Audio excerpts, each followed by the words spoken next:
Hello everyone, welcome back to another video. इस video में हम क्लास 6 की जो इंग्लिश टेक्स्ट बुक है पूर्वी, उसकी फर्स्ट यूनिट की जो पोएम है the raven and the fox, उसके टेक्स्ट बुक के क्वेश्चन आंसर करने वाले हैं, जिसमें हमें फर्स्ट एक्टिविटी दी हुई है लेट अस डिस्कस। अब ये जो लेट अस डिस्कस एक्टिविटी है ये स्टेंजा वाइज दी हुई है हमें, यानी कि इस पोएम में जो 4 स्टेंजास थे उसी पर बेस्ड ये एक्टिविटी है, जिसमें फर्स्ट है mister raven is a dash. तो मिस्टर रेवन भाई क्या फ्रॉग था या बर्ड था? तो बर्ड था वो, क्योंकि फ्रॉग से तो कंपैरिजन किया था कि जिस तरह फ्रॉग जो है वो क्रॉक करता है उसी तरह रेवन भी क्रॉक करता है। The name of the fox is raven और Reynard, so the name of the fox is Reynard. Mister raven had dash in his beak. तो मिस्टर रेवन की बीक में, उसकी चोंच में क्या था भाई? अ पीस ऑफ फूड और अ बंच ऑफ लीव्स। तो भाई रोटी का एक टुकड़ा था उसकी बीक में, a piece of food. Stanza second में हमें क्वेश्चन दिए the fox calls the raven a dash bird. तो जो फॉक्स था रेनर्ड, उसने रेवन को क्या बुलाया था? फुलिश या गुड लुकिंग? तो उसने गुड लुकिंग जो है वो बुलाया था उसे। The fox asked the raven to dash. अब जो फॉक्स है उसने रेवन से क्या करने के लिए कहा? तो उसने कहा भाई तुम बहुत अच्छा गाना गाते हो, तुम गा ही दो। The raven and the fox live in the dash. तो जो रेवन है और फॉक्स है वो कहाँ रहते थे? ट्रीज में या वुड्स में, जंगलों में? तो भाई वो जंगलों में रहते थे, वुड्स में रहते थे। स्टेंजा थर्ड का फर्स्ट क्वेश्चन है the raven dash that he croak, remembered और फॉरगॉट। तो थर्ड स्टेंजा के अकॉर्डिंग जो रेवन है वो फॉरगॉट कर चुका था, भूल चुका था कि वो जो है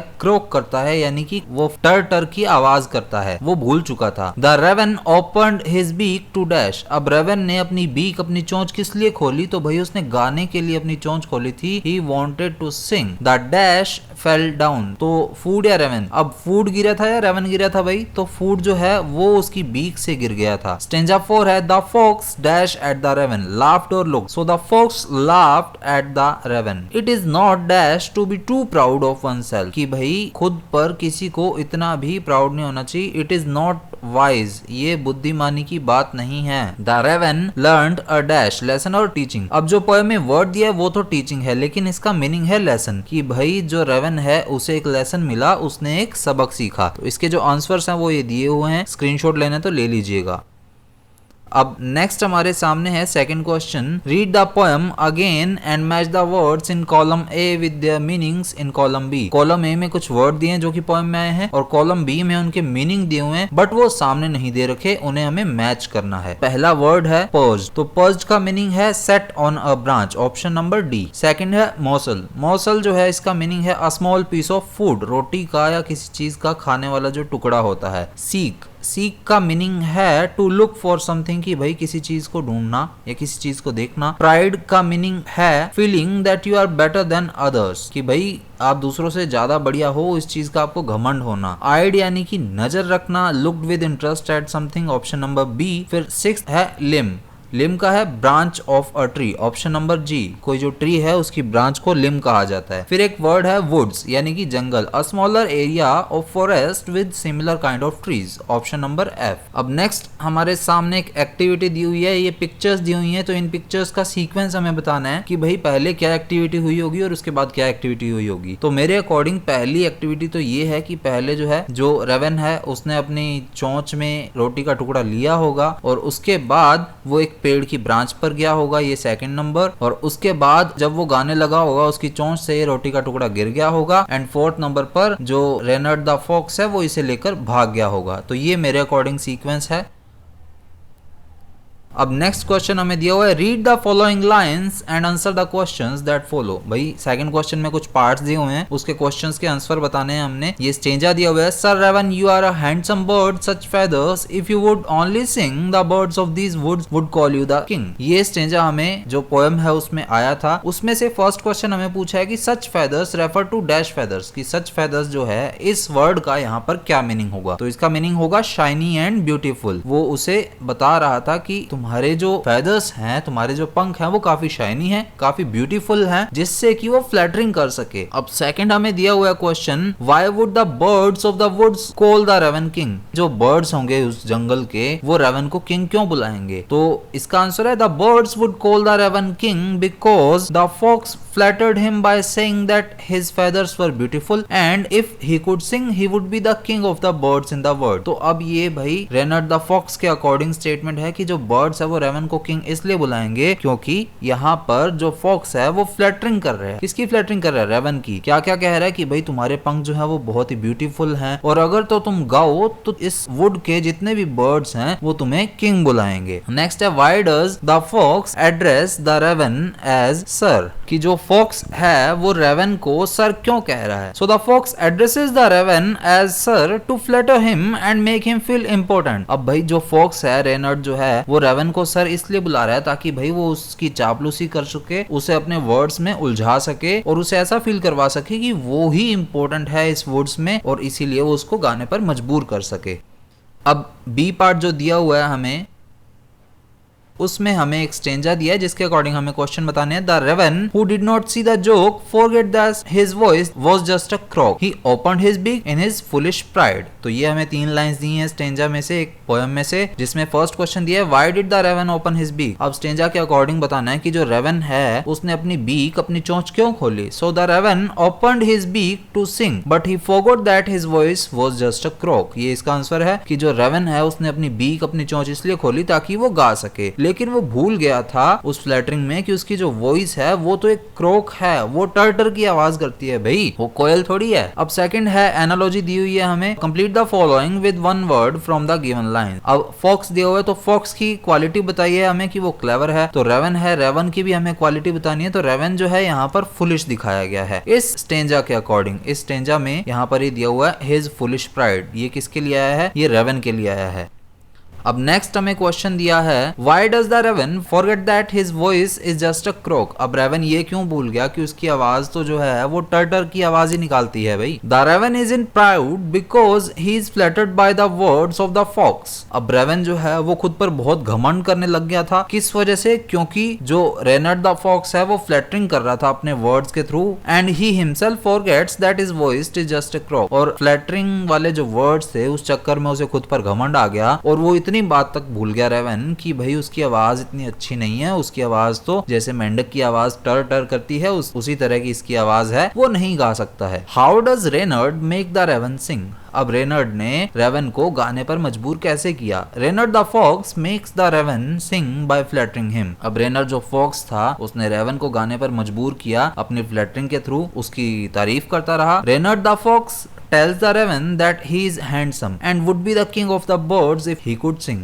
और रेनर्ड द फॉक्स था वो रेवन को बताता रहा कि अरे भाई आप बहुत हैंडसम हो और आप इस जंगल के राजा भी बन सकते हो अगर आप इन बर्ड्स को गाकर सुनाओ तो, मतलब आप गाओगे तो आप इस जंगल के राजा कहलाओगे। Why does Reynard say that prize it not wise। अब रेनर्ड ने एंड में ये बात क्यों बोली फॉक्स ने कि जो घमंड है वो बहुत ही बुद्धिमानी वाली बात नहीं है। Reynard the fox says these words because the fox has fooled the raven by some of his flattering words which makes the raven in pride। अब रेनर्ड जो फॉक्स था उसने ऐसे शब्द बोले जिससे कि वो फॉक्स को फूल कर सके, मूर्ख बना सके और रेवन की तारीफ करी, उसकी फ्लैटरिंग करी ऐसे वर्ड से ताकि रेवन जो है वो खुद पर घमंड करने लगे। It results the raven to foolishly open his beak and lose his food. और रिजल्ट क्या हुआ एंड में कि रेवन जो है वो फुलिशली यानी कि ठगा गया, उसने अपनी बीक खोली मूर्खतापूर्ण तरीके से और साथ ही साथ अपना फूड भी वो गवा बैठा।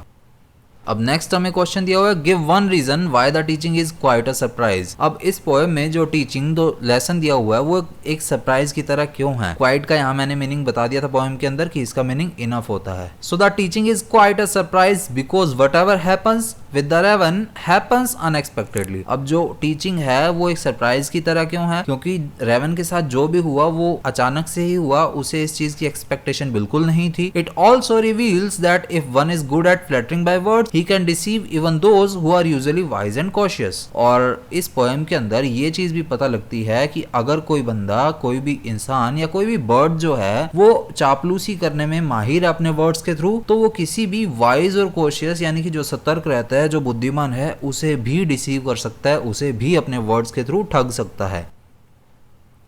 फिर यहाँ पर हमें नेक्स्ट एक्टिविटी दी हुई है लेट अस लर्न की, जिसमें क्या लिखा हुआ है write the rhyming words from the poem one has been done for you. अब पोएम के अंदर स्ट्रेंजा वाइज जो है राइमिंग वर्ड्स आए हैं, जिसमें एक हमें करके दिया वो है लिम हिम, और उसके अलावा हमें स्ट्रेंजा सेकंड थर्ड और फोर्थ में दो दो राइमिंग वर्ड्स जो हैं वो यहाँ पर हमें एक्सप्लेन करने हैं। तो लिम का है हिम, उसी के साथ जो यहाँ पर एक वर्ड है बीक उसका है सीक। स्ट्रेंजा 2 के अंदर हमारे सामने है वर्ड के साथ राइम कर रहा है बर्ड, और उसके बाद है सिंग और किंग। स्ट्रेंजा 3 में जोक है, वर्ड जोक के साथ कर रहा है राइम क्रोक, और उसके अलावा दो वर्ड्स हैं प्राइड एंड आइड। स्ट्रेंजा 4 में हमारे सामने है नो के साथ वर्ड जो राइम कर रहा है वो है ग्लो, उसके अलावा दो वर्ड्स हैं अनवाइज एंड सरप्राइज। ये यहाँ पर मैंने मेंशन किए हुए हैं लिम हिम बीक सीक, ये स्ट्रेंजा फर्स्ट के हैं। ये स्ट्रेंजा सेकंड के हैं word bird sing king. Stanza third के हैं joke croak pride eyed. Stanza 4 के हैं नो ग्लो अनवाइज सरप्राइज। अब नेक्स्ट हमारे सामने क्वेश्चन दिया हुआ है study the underline words in the poem. अब ये पोएम में वर्ड दिया है फॉर द रेवन हेल्ड इन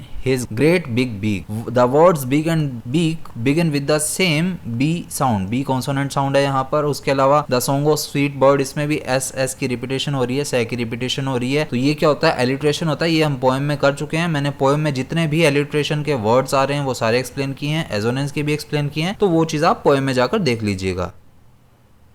जो यहाँ पर दिया हुआ है स्ट्रेंजा 2 में एलिट्रेशन के एग्जांपल देखिए, मैंने पूरी पोएम में ही बता दी है। पोएम का लिंक जो है डिस्क्रिप्शन में मिल जाएगा, आपको वहां चेक कर लीजिएगा। तो नेक्स्ट क्वेश्चन है choose the correct opposites from the box given below and complete the table. There are 2 extra words that you will not need. अब यहाँ पर एक टेबल दी हुई है और इसमें हमें उनके ऑपोजिट्स बताने हैं। ये वर्ड जो है इधर वाले ये सारे पोएम के अंदर आए हैं और उनके ऑपोजिट जो है वो भी हमें बताने हैं, जो कि ये इस बॉक्स में दे रखे हैं। इसमें 2 वर्ड एक्स्ट्रा दे रखे हैं, 7 हमें वर्ड्स टोटल टेबल में दिए हुए हैं, और यहाँ पर ये 9 वर्ड्स हैं, यानी कि यूज कितने होंगे टोटल 7 वर्ड्स ही यूज होंगे, कोई 2 रिमेनिंग रह जाएंगे। पर्च जो वर्ड है उसका ऑपोजिट होता है फ्लू, यानी कि पर्च जो यानी कि बैठे रहना, और फ्लू उठ जाना। फॉरगेट भूल जाना, रिमेम्बर्ड याद रखना। फुलिश मूर्ख, वाइज बुद्धिमान। प्राइड घमंड, ह्यूमिलिटी विनम्रता। लाफ्ड हंसना, क्राइड रोना। इग्नोर किसी को इग्नोर करना, नोटिस किसी को ध्यान देना। ग्लो चमकना, डिम ना चमकना या कम चमकना। ये वर्ड्स जो हैं ये इनके ऑपोजिट हैं। तो जो रिमेनिंग वर्ड्स इसमें रह गए हैं वो एक तो रह गया हैप्पी और एक वर्ड यहाँ पर रह गया सिली। उसके अलावा जितने भी वर्ड्स हैं इस टेबल में से हमने यूज कर लिए हैं। अब इसके अलावा इसमें क्या दिया हुआ है, use any 4 words from the table given above to make sentences of your own. तो भाई ऊपर जो हमने टेबल सॉल्व की है उसमें से कोई भी 4 वर्ड्स के पेयर उठा लो और उसके अकॉर्डिंग सेंटेंसेस बनाओ। तो वो मैंने यहाँ पर बना दिए हैं। पर्च्ड और फ्लू से सेंटेंस बनाया है। The bird perched on a limb and then flew away, की जो बर्ड था वो एक लिम पर एक पेड़ की टहनी पर बैठा और फिर उसके बाद वो उड़ गया। नेक्स्ट रिमेम्बर्ड और forgot. The boy remembered to do his work but then forgot. अब भाई लड़के को याद था कि उसने अपना काम करना है लेकिन फिर वो भूल गया। Don't ignore the notice. अब यहाँ पर नोटिस जो है वो नोटिस बोर्ड पर लगने वाला नोटिस है, बट हमें एक सेंटेंस में यूज करना था तो वो मैंने यहाँ पर यूज करके दिखा दिया किस तरह से यूज होगा ये। डोंट इग्नोर द नोटिस, कि भाई नोटिस को इग्नोर मत करो। फिर है we laughed until we cried, कि भाई हम तब तक हंसते रहे जब तक हमें रोना नहीं आ गया, यानी कि हंस हंस कर आंखों में जब आंसू आ जाते हैं उस चीज के लिए यूज किया है कि जब तक हम हंसते रहे जब तक हमें रोना नहीं आ गया, हमारे आंसू नहीं निकल गए। नेक्स्ट हमारे सामने एक्टिविटी दी हुई है लेट अस लिसन की। You will listen to what the crow did after he lost his food। हमने देखा कि जो क्रो है उसका फूड जब उससे गिर जाता है उसके बारे में हमने सुनना है। As you listen mark the given statement as true और false. Refer to page number 37 for transcript. अब भाई पेज नंबर 37 का ये ट्रांसक्रिप्ट है, ये यहाँ पर मैंने ऐड कर दिया है। इसके अकॉर्डिंग हमने इन 3 सेंटेंसेस में बताना है कि ये ट्रू है या फॉल्स है। तो क्या है ये transcript? Dear students, the crow felt really sad because the fox cheated him. और भाई स्टूडेंट्स ये सुनो कि जो क्रो है वो काफी बुरा फील कर रहा था क्योंकि फॉक्स ने उसे चीट किया। In the quite night the crow thought and said to himself, I was fooled by kind words but I have learned something important। अब उसी रात को वो सोचने लगा और खुद से कहने लगा कि भाई मैं काफी काइंड वर्ड्स से फूल्ड तो हो गया, मूर्ख तो बन गया, लेकिन मैंने इससे कुछ इंपॉर्टेंट भी सीख लिया। Even if I don't have beautiful feathers, I am smart। और क्या सीखा मैंने? कि भले ही मेरे ब्यूटीफुल फेदर्स ना हो लेकिन अब मैं स्मार्ट बन गया हूँ थोड़ा। To share his wisdom he decided to go on a journey. अब उसने अपनी विजडम को प्रूव करने के लिए, शेयर करने के लिए एक जर्नी पर जाने का सोचा। He wanted to tell all the other animals to be careful with words. अब वो अपनी स्मार्टनेस कैसे दिखा रहा है, वो सभी जितने भी एनिमल्स हैं उनको कह रहा है कि भाई वर्ड से, फ्लैटरिंग वर्ड से, चापलूसी से संभल के रहो। He told them do not let pride lose what you have. और उसने उन सभी एनिमल्स से क्या कहा कि भाई प्राइड को इतना भी ऊपर मत आने दो कि वो तुम्हारे पर हावी हो जाए और तुमसे तुम्हारे पास जो है वो छीन ले। अब उसके अकॉर्डिंग हमें बताना है the crow was unhappy that he lost his food. अब भाई जो क्रो था वो नाखुश था क्योंकि उसका फूड उससे चला गया था। तो ये बिल्कुल ट्रू है बात, ये हमें शुरू में बता दिया है कि सैड था ये। The crow thought that his lovely feathers made him smart. Crow क्या ये सोच रहा था कि उसके लवली फेदर्स जो हैं वो इसे स्मार्ट बना रहे हैं? तो ऐसा नहीं सोच रहा था। उसने बताया कि उसके चाहे ब्यूटीफुल फेदर्स नहीं है। अगर नहीं है तो फिर लवली कहां से होंगे? तो ये फॉल्स स्टेटमेंट है। The crow wanted to tell his friends not to be proud. अब क्या क्रो चाहता था कि अपने दोस्तों को बताए कि हमें घमंड नहीं करना चाहिए? तो बिल्कुल चाहता था। वो अपने आसपास के जितने भी एनिमल्स हैं उनको ये बात बताना चाहता था, इसीलिए ये स्टेटमेंट जो है हमारे लिए ट्रू होगी।